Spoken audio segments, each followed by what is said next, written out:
Hello, I'm Caroline and I'm the Director of Finance and Support Services at Tigon Games. This video is about the knowledge that coaches require. It is such a broad topic that an overview only will be provided. Our other videos will explore the components in more depth.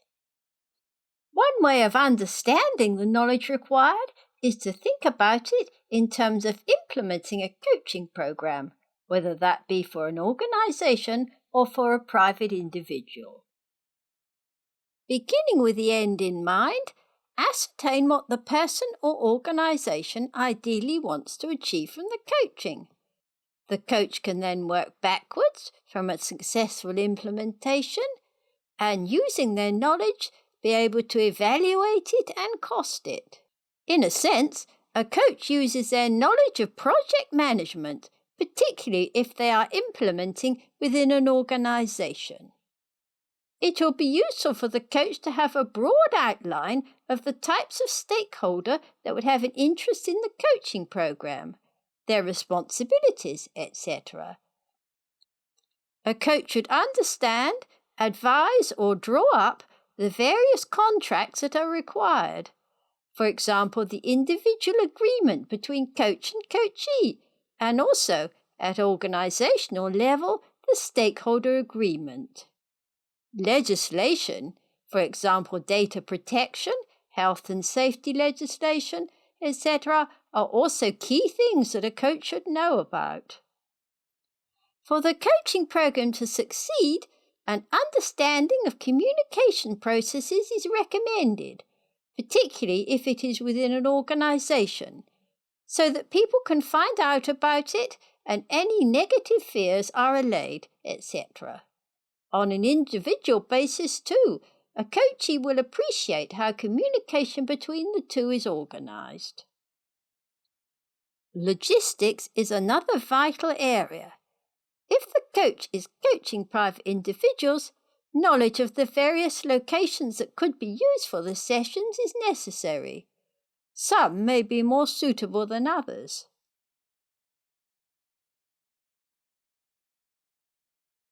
Within an organization, knowing what rooms are available and where they are located. When coaching online, understanding how to use the technology, including if there is any scheduled downtime, and also how to minimize any distractions. Now, thinking about the individual coaching sessions, a coach will need to know what types of diagnostic can be used to help elicit a goal from the coachee, or to check that their goal is congruent, etc.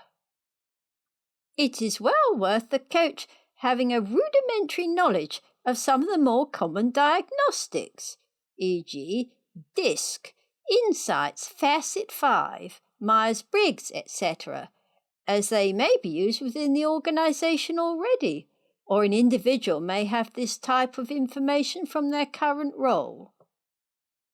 As well as psychometrics, there are other useful free tools, such as SWOT, Johari Window, Wheel of Life, etc., that will help to gain a greater insight into the coachee.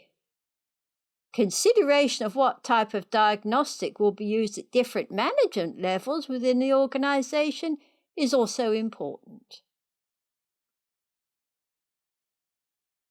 It is also essential that a coach is able to select the most appropriate coaching model for the individual at the start and during the coaching sessions. Knowledge of the skills and behaviours required when coaching is paramount, e.g., how to establish rapport, and this would include the codes of conduct and ethical practice from the various professional coaching bodies. Whether this is an organisational or an individual program, it is crucial that a coach continues to be effective.